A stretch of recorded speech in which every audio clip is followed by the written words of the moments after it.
Good morning. I've just dropped the children off at school, and the sun is right in front of me, rising up, and it is absolutely incredible. And I didn't get my meditation in this morning, and so I thought, you know what, let me come and do it here. It's going to be a gorgeous day. We're going to see some of my favorite type of snow. Who can guess what that is? Melting snow is my favorite, right? I don't mind the slush, the re-icing, as long as every day it's progressively getting less snow. It's beautiful to me. It can sparkle down to its last drop. And this week, I had the privilege of, and hopefully the audio is okay on this because I do have my heat on and my truck running. I have the privilege of joining the Walk for Peace meditation of the Buddhist monks that have just done a 109-day pilgrimage, 2,000 miles across the country to the nation's capital, spreading love and kindness through the power of mindfulness and meditation. And it was in 2019, 2020, when my consciousness was cracked wide open to the neuroscience around meditation. And then also linking that back to my studies of ancient Egyptology, esoteric wisdom. I started getting really into Gnosis, and then that has brought me into the Sophia, right? And I've shared this whole process with my audience. Of course, nobody needs to go back and watch that entire thing. I think the podcast would be the best interpretation of it. Because we were podcasting simultaneously as that journey was going. And you can find the full podcast on Spotify, Anchor, and I think season 1 is on YouTube. But I wanted to connect with you today, and I know that we have some new members, and we've got some people in here who maybe have been, experienced different modalities, but there's truly nothing like tapping into our own inner sovereignty. We see this every day where, and I know we've talked about it a lot, the ego, God, the true self, right? And we've got to have this in harmonious synchronicity and geometry for our consciousness to expand. But meditation is the most powerful tool, the most powerful filter for consciousness that we have organically. You do not need a device. You don't need even external frequencies can help, but all these fancy tech and devices that come out, these copper coil donut things, you don't need that. You don't need any of that. Plants and essential oils each have their own energetic frequency that is measurable with scientific tools. Crystals hold energy. The crystals are in your cell phone. Crystals are in your brain. Okay, so there are organic materials that ancients knew of that have been hidden from us. And one of those tools that has been kept secret is meditation. So when we think about we're going into the world, or your parents, the first case study that we're taught to study as a meditation practitioner and a life coach that is rooted in meditation and esoterics is the parent. The relationship to the parent is the root to the suffering. And if it isn't in this life, it's a past life of something that your parent endured. Okay? It's stored in the DNA.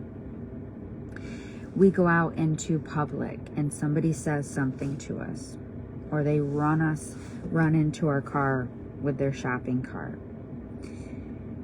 or they step in front of us in line and we react, right? We all have done it. We've all done it in a subtle way.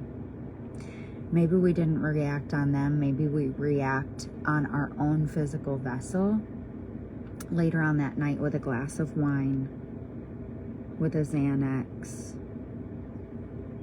with binge eating.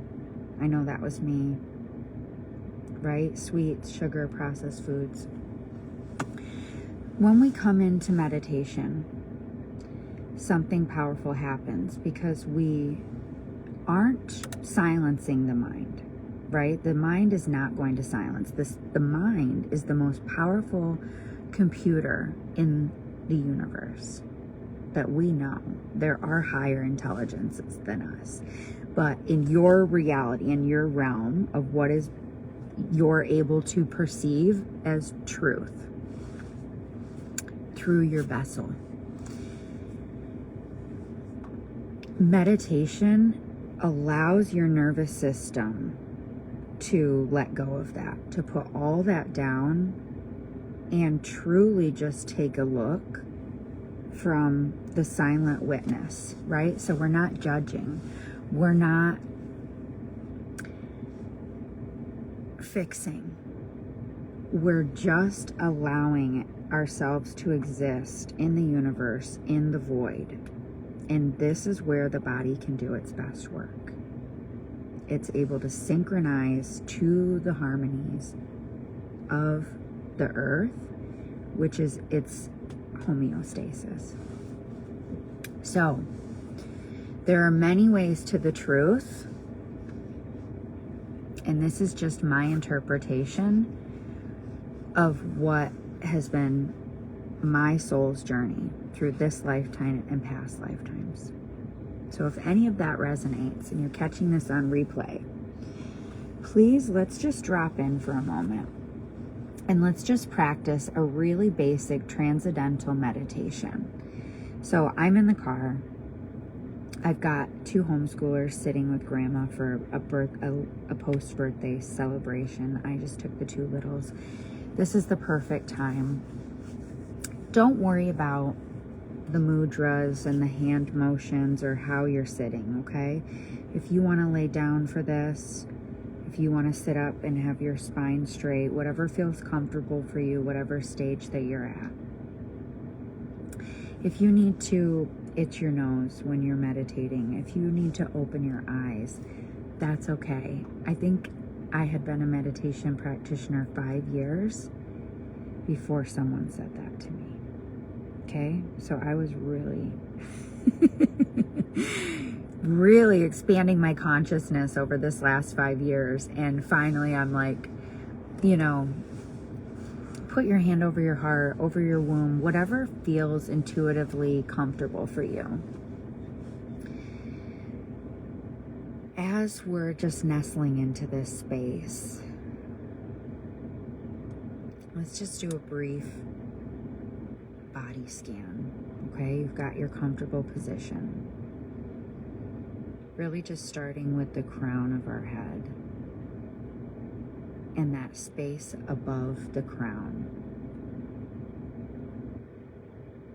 So often we realize as meditation practitioners, clients drop like right into the third eye or right into lower aspects, but up here, all outside of us, extending up to about 9 feet for some people, is your energetic field. Let's just acknowledge and allow that space to relax for a moment. I know it's been a long time for some of us. Sometimes I like to envision this as a big iridescent bubble. And just allowing it to grow.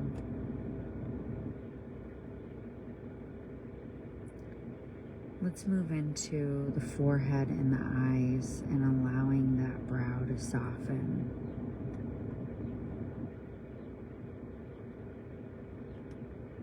Relaxing our jaw. Drop the shoulders. Sometimes when I drop into a meditation, it really triggers my tremors. So that is not me necessarily having a shamanic experience.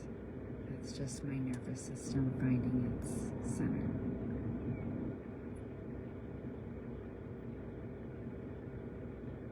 As we relax the shoulders, allow your chest and your breast to open.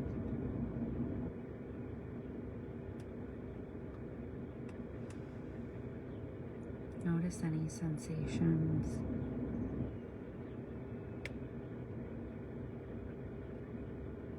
Any tingling in the nose.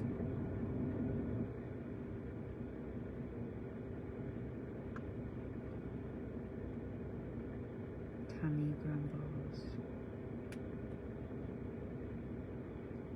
Itchy fingers.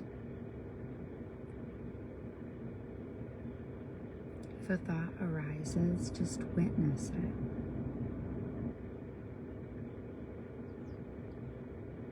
And then focus right back to the nostrils.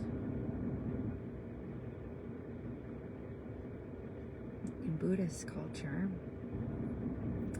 we're taught that the nose is for breathing, the mouth is for talking. And so I try to direct my clients in the beginning to breathe through their nose, all the way down into their tummy. That's your diaphragm. Allow that to fill up like a big balloon.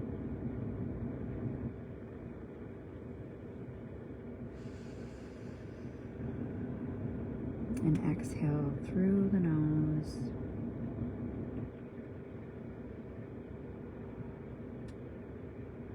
Moving down into your digestion and your gut. When I meditate, I like to say good morning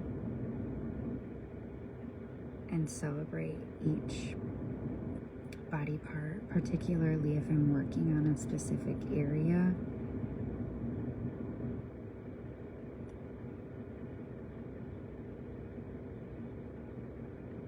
If you're working on a client, this is where you want to spend a little extra time.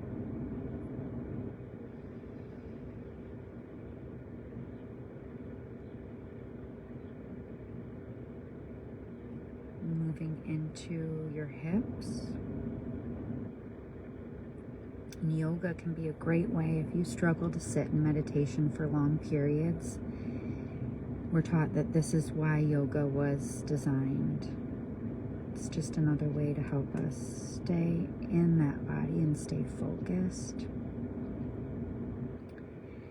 As we're scanning down, particularly, I love to spend a little extra time in the womb and reproductive area.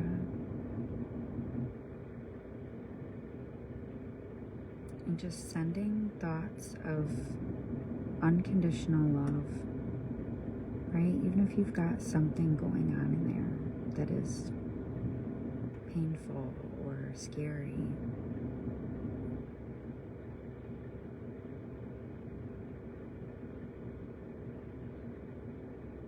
Notice how your body feels when you allow it to acknowledge that space. You might feel warm.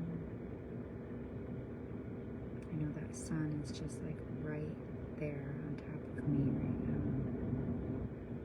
Incredible.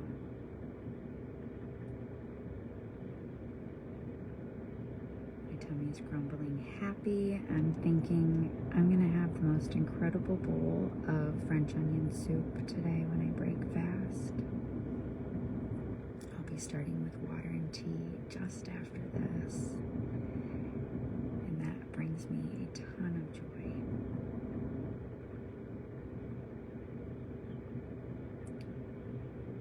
Allow yourself to move down through your legs, into your feet, acknowledging those beautiful pathways that are missing the ground. But we can cord through the toes into the earth, beautiful golden light.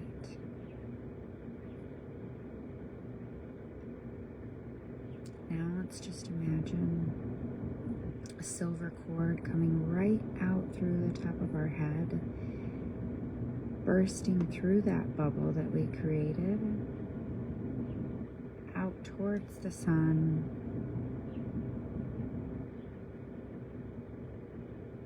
You can check into this anytime and recharge.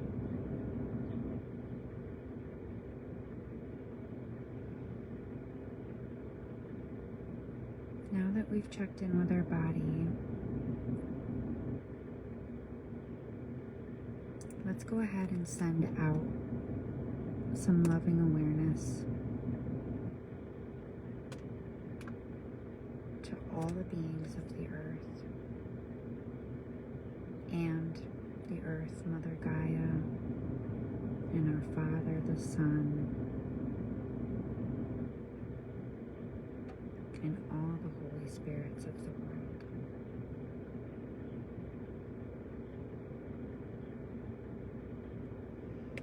We can send out this love to them anytime, every day.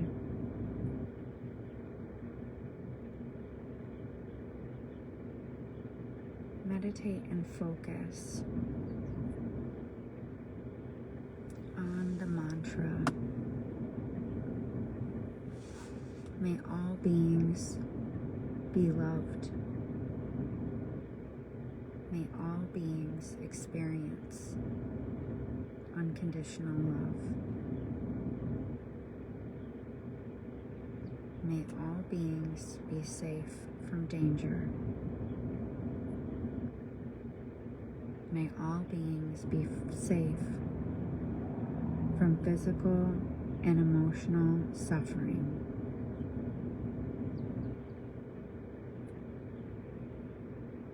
May all beings feel joy. May all beings feel peace.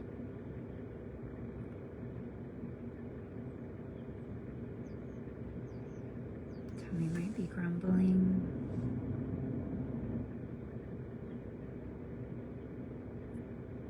I hope that you're feeling energized and relaxed.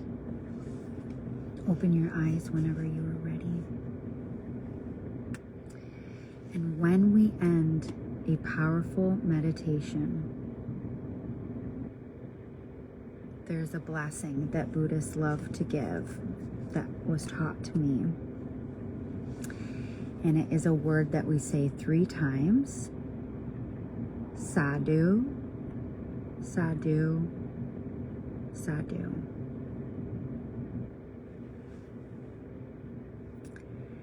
You can do this anytime.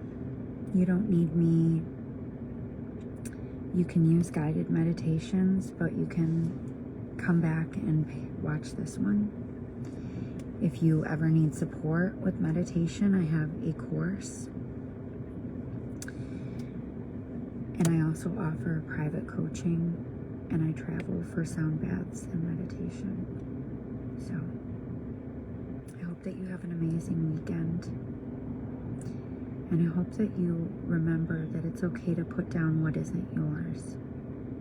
That what we focus on becomes our reality. So if we are focusing on jealousy, ego, greed, follower counts, power, that's what we're going to become. Wherever you look, you will find what you're looking for. If all you are looking for is love, all you will see is love. That's not me, that's Ram Dass, but I love it. See you guys.